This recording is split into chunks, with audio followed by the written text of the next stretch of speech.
अस्सलाम वालेकुम स्टूडेंट्स। आज हम क्लास 6 मैथ और इसके रिव्यू एक्सरसाइज 9 को कंप्लीट सॉल्व करेंगे। तो चलते हैं क्वेश्चन नंबर 1 की तरफ। तो क्वेश्चन नंबर 1 में क्या होता है कि हमें एक स्टेटमेंट दी गई होती है और इसके आगे 4 ऑप्शन होते हैं। तो इनमें से एक करेक्ट है तो उसको हमने टिक करना है। तो पार्ट 1 को देख लेते हैं।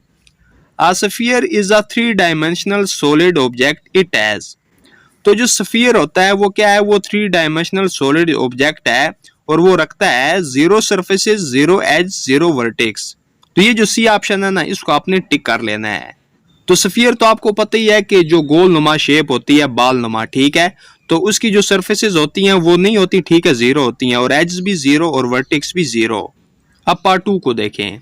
आ क्यूबाइड हैज 6 फेसेस, ठीक है। ये जो बी ऑप्शन है ना, इसको आपने टिक कर लेना है। यानी जो क्यूबाइड होता है उसके 6 फेसेस होते हैं।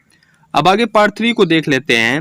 अ हेमिस्फीयर हैज 1 एज, ठीक है, इसको आपने टिक कर लें। यानी स्फीयर का जो हाफ होता है जिसे हेमिस्फीयर कहा जाता है, उसके एज कितने होते हैं, 1 एज। पार्ट 4 को देख लें। 2 lines that never intersect each other at any point are called. तो 2 ऐसी लाइन्स जो आपस में कभी भी इंटरसेक्ट नहीं करती, तो उन लाइन्स को हम क्या कहते हैं, पैरेलल लाइन्स। जिस तरह ये देखें ना, ये 2 लाइंस जा रही हैं एक प्रॉपर डिस्टेंस के साथ, ठीक है। तो ये कभी भी एक दूसरे को इंटरसेक्ट नहीं करेंगी, एक दूसरे को क्रॉस नहीं करेंगी। तो ऐसी लाइंस को हम क्या कहते हैं, पैरेलल लाइंस। तो इसको आपने टिक कर लेना है। अब आगे पार्ट 5 को देखें। Perpendicular lines always intersect each other eight. तो जो परपेंडिकुलर लाइंस होती हैं वो हमेशा एक दूसरे को कहां पर इंटरसेक्ट करती हैं, 90 डिग्री के एंगल पर। तो इसको आपने टिक कर लेना है। अब आगे पार्ट 6 को देख लेते हैं। A point where 2 lines intersect each other is called। तो 2 लाइंस जिस पॉइंट पर एक दूसरे को इंटरसेक्ट करती हैं तो उस पॉइंट को हम क्या कहते हैं। अब ये देखें ना, ये 2 लाइंस हैं जो कि एक दूसरे को इंटरसेक्ट कर रही हैं। तो जिस पॉइंट पर ये एक दूसरे को इंटरसेक्ट कर रही हैं, इस पॉइंट को हम क्या कहते हैं, पॉइंट ऑफ इंटरसेक्शन। तो ये जो सी ऑप्शन है ना, इसको आपने टिक कर लेना है। अब आगे पार्ट 7 को देखें। A line that passes through 2 or more parallel lines at distinct point is called। जब 2 या 2 से ज्यादा पैरेलल लाइंस में से कोई लाइन गुजरती है तो उस लाइन को हम क्या कहते हैं।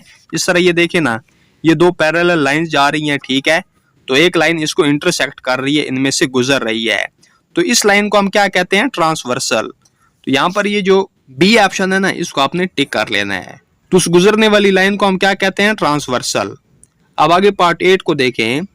If the value of largest angle made by intersecting lines is 120 degree, then the value of its opposite angle will be. यानी कि जब 2 लाइंस आपस में इंटरसेक्ट कर रही होती हैं ना, जिस तरह ये 2 लाइंस हैं और आपस में इंटरसेक्ट कर रही हैं, तो अगर इसका ये लार्जेस्ट एंगल ये वाला 120 डिग्री है, तो फिर इसका ये जो ऑपोजिट एंगल है ये कितना होगा। तो हमें पता है कि जब 2 लाइंस आपस में इंटरसेक्ट हो रही होती हैं तो जो ऑपोजिट एंगल होते हैं, यानी ये और ये आपस में क्या होते हैं, वर्टिकली ऑपोजिट एंगल्स, यानी ये आपस में इक्वल होते हैं। और ये जो एंगल्स हैं ये आपस में इक्वल होते हैं।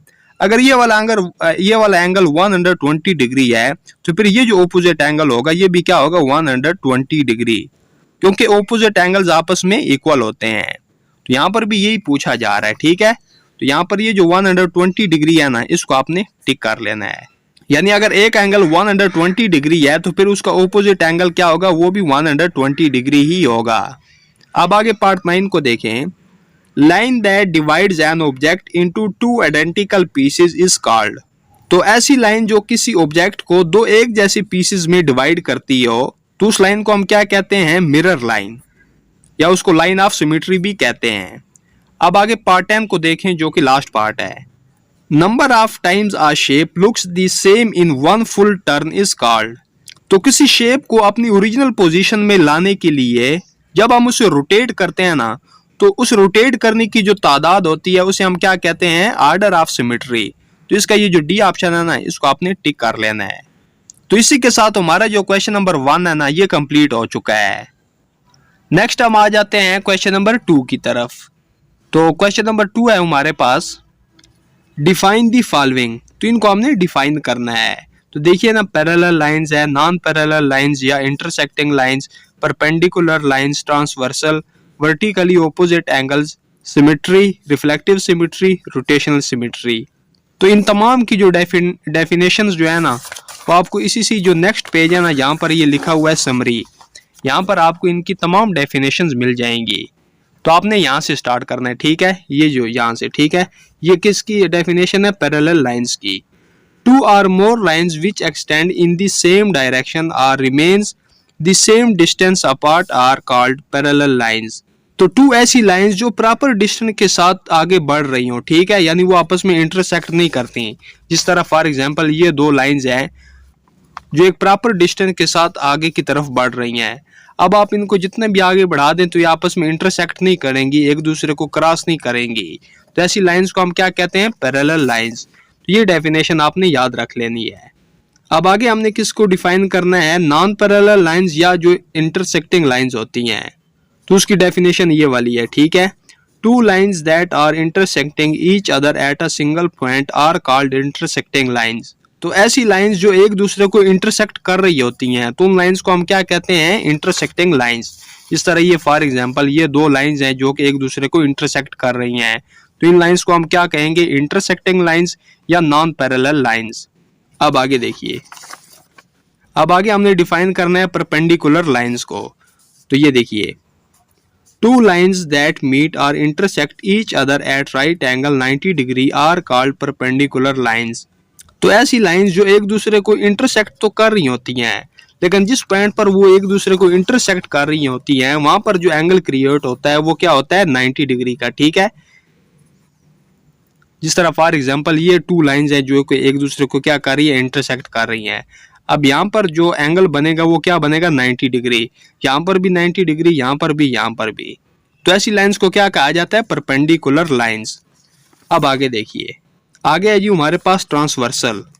तो इसकी ये वाली डेफिनेशन होगी, a line that passes through two or more lines at distinct point is called transversal. जब दो या दो से ज्यादा लाइंस में से एक लाइन गुजर रही होती है तो उस गुजरने वाली लाइन को क्या कहा जाता है, ट्रांसवर्सल। इस तरह फॉर एग्जांपल ये देखिए, ये हमारे पास दो लाइंस हैं, ठीक है। अब एक लाइन अगर इनको इंटरसेक्ट करती है, ठीक है, इनमें से गुजरती है, तो इस गुजरने वाली लाइन को हम क्या कहते हैं, ट्रांसवर्सल। अब आगे देखिए, आगे हमने डिफाइन करना है वर्टिकली ऑपोजिट एंगल्स को। तो ये देखिए, when two lines intersect at a point then the opposite angles are formed at the point of intersection. These angles are called vertically opposite angles. यानी जब दो लाइंस आपस में इंटरसेक्ट कर रही होती हैं तो वहां पर जो एंगल्स क्रिएट होते हैं उनको क्या कहा जाता है, वर्टिकली ऑपोजिट एंगल। अब जैसा कि ये टू लाइंस हैं आपस में इंटरसेक्ट कर रही हैं तो यहाँ पर ये जो एंगल है ना, ये और ये एंगल, ये आपस में क्या है, वर्टिकली ऑपोजिट एंगल्स। और इस तरह ये और ये जो एंगल्स हैं ये आपस में क्या है, वर्टिकली ऑपोजिट एंगल्स। तो वर्टिकली ऑपोजिट एंगल्स जो होते हैं वो आपस में इक्वल भी होते हैं, यानी ये एंगल इस एंगल के इक्वल होगा, ये एंगल इस एंगल के इक्वल होगा। तो इनको हम क्या कहते हैं, वर्टिकली ऑपोजिट एंगल। आगे हमने डिफाइन करना है सिमेट्री को। तो ये देखिए, अ line that divides an object into two identical pieces is called line of symmetry. तो ऐसी लाइन जो किसी ऑब्जेक्ट को दो एक जैसे पीसेस में डिवाइड करती हो उस लाइन को क्या कहा जाता है, लाइन ऑफ सिमेट्री। अब सिमेट्री के आगे टू टाइप्स होती हैं तो उनको भी हमने डिफाइन करना है। एक है रिफ्लेक्टिव सिमेट्री जबकि दूसरी है रोटेशनल सिमेट्री। तो पहले हम पढ़ लेते हैं रिफ्लेक्टिव सिमेट्री को। तो इसकी ये वाली डेफिनेशन होगी, if a shape or a pattern is reflected in a mirror line or line of symmetry then this type of symmetry is called reflective symmetry. तो कोई शेप या जो पैटर्न है वो किसी मिरर लाइन में जाहिर हो रहा हो, यानी उसका अक्स बन रहा हो, तो ऐसी सिमेट्री को हम क्या कहते हैं, रिफ्लेक्टिव सिमेट्री।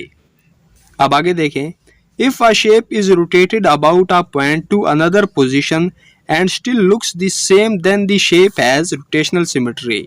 यानी कि किसी शेप को अगर हम मूव भी करते हैं तो वो बिल्कुल अपनी पहली जैसी शेप की तरह ही नजर आती है, तो ऐसी सिमेट्री को हम क्या कहते हैं, रोटेशनल सिमेट्री।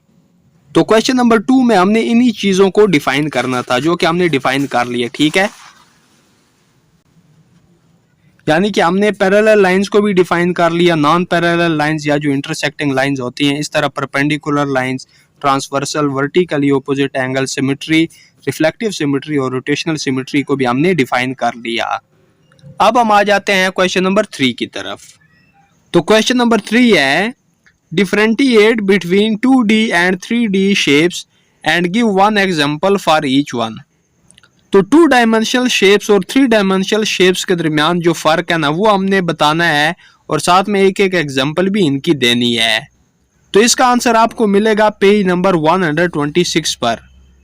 तो ये देखिए 2 dimensional figures, the figure that can be draw on paper, these figure have no thickness but they have width and height. For example, तो ऐसी फिगर्स या जो शेप्स होती हैं जिनको हम पेपर पर ड्रा कर सकते हो, और दूसरी चीज उनकी यह है कि वो बिल्कुल फ्लैट होती हैं, यानी उनको हम हैंड से पकड़ नहीं सकते। जिस तरह फॉर एग्जांपल ये आपके पास एक स्क्वायर है, ये रेक्टेंगल है और ये ट्राइंगल है। तो इस किस्म की जो शेप्स या जो फिगर्स होती हैं उनको क्या कहा जाता है? 2 डायमेंशनल फिगर्स। अब 3 डायमेंशनल के बारे में हम जान लेते हैं। तो इसी से जो नेक्स्ट पेज है इस पर यहाँ पर आपको मिल जाएगा 3 dimensional figures. The solid figures are 3 dimensional figures, these figure have height, width and depth. All solid figures have thickness and can be held in our hand. तो 3 डायमेंशनल फिगर्स या जो 3 डायमेंशनल शेप्स होती हैं ये कुछ इस तरह की शेप्स होती हैं जो फ्लैट नहीं होती बल्कि ये उभरी हुई होती हैं, यानी इनको हम अपने हैंड से पकड़ सकते हैं। जिस तरह फॉर एग्जांपल आपके पास क्यूब होगा जिसको आप अपने हाथों से पकड़ सकते हैं, इस तरह स्फीयर होगा, सिलेंडर हो गया, वगैरह वगैरह। तो ये था 2 डायमेंशनल शेप्स और 3 डायमेंशनल शेप्स के दरमियान जो फर्क। नेक्स्ट हम आ जाते हैं क्वेश्चन नंबर 4 की तरफ। तो क्वेश्चन नंबर 4 है find the value of x in the following figures. तो यहाँ पर हमें 2 फिगर्स दी गई हैं, तो इनमें से जो x की वैल्यू है ना वो हमने फाइंड करनी है। तो चलिए पार्ट 1 की तरफ। तो पार्ट 1 में हमें कुछ इस तरह की एक फिगर दी गई है। तो यहाँ पर हमें एक एंगल दे दिया गया है, वो कितना है? 111 डिग्री। जबकि यहाँ पर भी हमें एंगल दिया गया है, लेकिन ये हमने क्या करना है कि x की वैल्यू फाइंड करनी है। तो हमें पता है कि ये वाला एंगल और ये वाला एंगल ये आपस में क्या होते हैं? Vertically opposite angles. तो किसी तरीके से हमें ये वाला एंगल फाइंड हो जाए ना, तो ये वाला एंगल हम खुद ब खुद फाइंड कर लेंगे, क्योंकि ये दोनों एंगल आपस में इक्वल होते हैं। तो ये एंगल हमें कैसे फाइंड होगा कि हमें पता है कि जो इंटीरियर एंगल्स होते हैं वो आपस में क्या होते हैं? सप्लीमेंट्री एंगल्स, यानी इन दोनों का जो सम होता है वो किसकी इक्वल होता है? 180 डिग्री के। तो आप इस एंगल को कोई भी नाम दे दें, इसको कंसीडर कर लेते हैं इसको n, ठीक है। तो पहले हम ये जो एंगल है ना ये हम फाइंड कर लेते हैं। तो हमें पता है कि ये जो दोनों एंगल होते हैं ये इंटीरियर एंगल्स, ये आपस में क्या होते हैं? सप्लीमेंट्री, यानी इन दोनों का जो सम होता है वो किसकी इक्वल होता है? 180 डिग्री के। यहाँ पर लिख लें एंगल n प्लस 111 डिग्री, तो ये किसकी इक्वल होता है? 180 डिग्री के। क्यों? क्योंकि ये दोनों सप्लीमेंट्री एंगल हैं। अब हमने क्या करना है? एंगल n फाइंड करना है, ठीक है। तो एंगल n को आप यहीं पर लिखा रहने दें। तो ये प्लस 111 डिग्री है, तो उस तरफ जाके माइनस का 111 डिग्री हो जाएगा। अब angle n is equal to 180 से माइनस करें 111, तो ये रह जाएगा 69 डिग्री। तो जो एंगल n है वो किसकी इक्वल आ रहा है? 69 डिग्री के, ठीक है। यानी ये जो एंगल है ना यहाँ पर क्या एंगल होगा? 69 डिग्री। यहाँ पर लिख लें 69 डिग्री। अब ये जो n है इसको बेशक आप रिमूव कर दें, ठीक है। तो ये एंगल इधर क्या आ रहा है? 69 डिग्री। तो हमें पता है कि ये जो दोनों एंगल्स होते हैं ये आपस में क्या होते हैं? वर्टिकली ऑपोजिट एंगल्स, यानी ये जो एंगल है ये इस एंगल की इक्वल होता है, ये आपस में इक्वल होते हैं। तो हमने क्या करना है कि यहाँ पर x की वैल्यू फाइंड करनी है। तो आप लिख लें 2x प्लस 1, तो ये किसकी इक्वल है? इस एंगल के, ठीक है, 69 डिग्री के। क्यों ये दोनों आपस में इक्वल हैं? क्योंकि ये दोनों वर्टिकली ऑपोजिट एंगल हैं।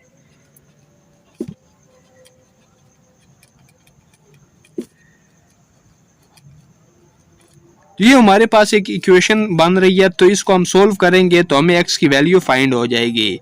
तो ये है 2x, तो ये प्लस 1 है तो उस तरफ जाके क्या हो जाएगा? माइनस का, ठीक है, यानी 69 माइनस 1। तो मजीद सोल्व करते हैं। 69 से माइनस करें 1 तो ये रह जाएगा 68। अब यहाँ पर ये जो 2 है ये x के साथ मल्टीप्लाई हो रहा है तो इस तरफ जाके डिवाइड हो जाएगा, ठीक है, यानी 68/2, ठीक है, डिवाइडेड 2।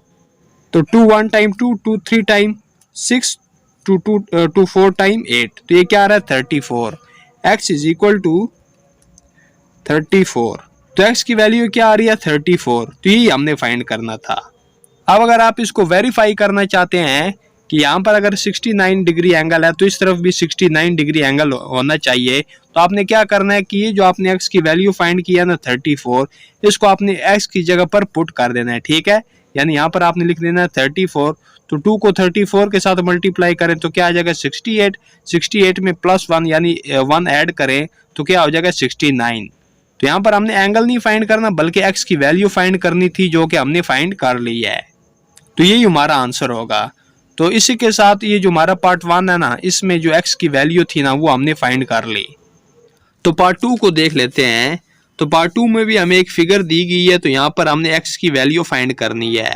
तो यहाँ पर देखिए ना कि हमें दो एंगल्स दिए गए हैं, ठीक है। एक है 54 डिग्री, जबकि ये वाला है कितना 59 डिग्री।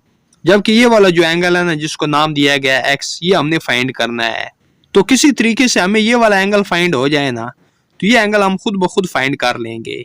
अब सबसे पहले आप क्या करें कि यहाँ पर एक फर्जी लाइन लगा दें अपनी आसानी के लिए, ठीक है। तो अगर हम देखें ना तो ये क्या बन रही है ट्राइंगल। तो आपने याद रख लेना है कि जो ट्राइंगल के जो एक्सटीरियर एंगल्स होते हैं ना वो इंटीरियर एंगल की इक्वल होते हैं। यानी इन दोनों का जो सम है ना वो इस इंटीरियर एंगल की इक्वल होगा। तो इस एंगल को आप कोई भी नाम दे दें, इसको आप नाम दे दें y, ठीक है। यानी ये जो दो एक्सटीरियर एंगल्स है ना इनका जो सम है वो इस एंगल की इक्वल है। तो चलिए सबसे पहले हम जो y एंगल है ना ये हम फाइंड कर लेते हैं। तो यहाँ पर लिख लें angle y is equal to, तो ये किसकी इक्वल है इन दोनों के सम का, यानी 54 degree plus 59 degree. Angle y is equal to, तो इन दोनों को ऐड करें तो ये आ जाएगा 113 डिग्री। तो यहाँ पर जो एंगल बन रहा है y की जगह पर वो क्या है 113 डिग्री। तो एंगल y जो है ये हमने फाइंड कर लिया, क्या आ रहा है 113 डिग्री। अब यहाँ पर देखिए, अब यहाँ पर एक सर्कल बन रहा है ना, तो किसी भी सर्कल में जो एंगल्स होते हैं वो 360 डिग्री के इक्वल होते हैं। यानी अगर हम एंगल x और y को हम ऐड करें तो ये किसकी इक्वल होंगे 360 डिग्री के, क्योंकि ये एक सर्कल है। तो यहाँ पर लिख लें x, एंगल x जो है, ठीक है, और एंगल y जो है, इन दोनों को अगर हम ऐड करें तो ये किसकी इक्वल होंगे 360 डिग्री के। जबकि एंगल x हमने फाइंड करना है जो हमें नहीं दिया गया, और y तो हमने फाइंड कर लिया, तो y क्या आ रहा है 113 डिग्री। तो इन दोनों का सम किसकी इक्वल होगा 360 डिग्री के। अब इसको हम सोल्व करेंगे तो हमारे पास x की वैल्यू आ जाएगी। तो ये x के साथ इधर प्लस हो रहा है तो उस तरफ जाके माइनस हो जाएगा, ठीक है। यानी 360 डिग्री माइनस 113 डिग्री। मजीद सोल्व करते हैं, x is equal to 360 degree से माइनस करें 113 डिग्री, तो ये आपके पास रह जाएगा 247 डिग्री। तो x की वैल्यू क्या आ रही है 247 डिग्री। यानी यहाँ पर जो एंगल आना है ना वो क्या है 247 डिग्री। तो हमने x की वैल्यू फाइंड करनी थी जो कि हमने फाइंड कर ली। तो इसी के साथ हमारा जो क्वेश्चन नंबर 4 है ये कंप्लीट हो चुका है। नेक्स्ट हम आ जाते हैं क्वेश्चन नंबर 5 की तरफ, जो कि लास्ट क्वेश्चन है। Use the concept of reflective symmetry to complete the following shapes. तो रिफ्लेक्टिव सिमेट्री के कंसेप्ट को यूज करते हुए हमने इन शेप्स को कंप्लीट करना है। अब कंप्लीट कैसे करना है कि आपको लाइन ऑफ सिमेट्री नजर आ रही है, ठीक है। अब एक तरफ आपको एक शेप नजर आ रही है, ठीक है। तो ये जो लाइन ऑफ सिमेट्री है ना इसके इस तरफ, ठीक है, यही शेप आपने ड्रा कर देनी है। यहाँ पर भी आपने ऐसे ही करना है, ठीक है। तो चलिए मैं जल्दी से इन तमाम शेप्स की जो दूसरी शेप है वो मैं ड्रा कर लेता हूँ। तो सिमेट्री लाइन की दूसरी तरफ जो शेप्स थी बिल्कुल वैसी शेप वो मैंने ड्रा कर दी है। तो पार्ट 1 को देख लेते हैं, ठीक है। तो इस तरह आपने भी इस तरफ ये वाली शेप ड्रा कर देनी है। अब मैंने ड्रा कर दी है तो सिर्फ कलर रह गया, तो वो मैं कर देता हूँ, ठीक है। तो इस तरह अब आपने भी ड्रा करके इसका कलर कर देना है। अब जो शेप इधर है सिमेट्री लाइन की इस तरफ भी वही शेप है। पार्ट 2 की तरफ आ जाएं तो इस तरह की एक शेप है। तो ये जो लाइन ऑफ सिमेट्री है इस तरफ भी आपने वही शेप ड्रा कर देनी है और कलर कर देना है, ठीक है।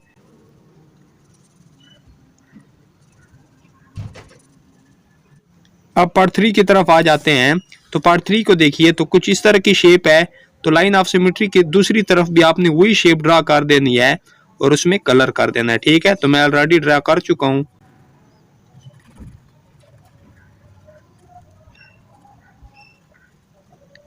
अब पार्ट 4 की तरफ आ जाते हैं। तो लाइन ऑफ सिमेट्री की इस तरफ ये जो शेप है, तो दूसरी तरफ भी आपने ये शेप बिल्कुल वैसी ड्रा कर देनी है। ठीक है, तो मैं ड्रा कर चुका हूं, तो सिर्फ अभी कलर रह गया तो वो मैं कर देता हूं।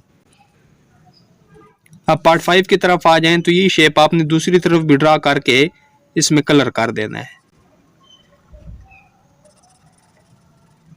तो यहाँ पर भी आपने ऐसे ही करना है। ठीक है, लाइन ऑफ सिमेट्री की तरफ इस तरफ जो शेप है, तो दूसरी तरफ भी आपने वही शेप ड्रा करके उसको कलर कर देना है। तो जस्ट हमने इतना ही करना था। तो इसी के साथ हमारा जो क्वेश्चन नंबर 5 है ये कंप्लीट हो चुका है, और इसी के साथ हमारी जो रिव्यू एक्सरसाइज 9 है ये भी कंप्लीट हो चुकी है। वीडियो पसंद आने पर इसको लाइक कर दें और अपने दोस्तों में शेयर कर दें। अल्लाह हाफिज।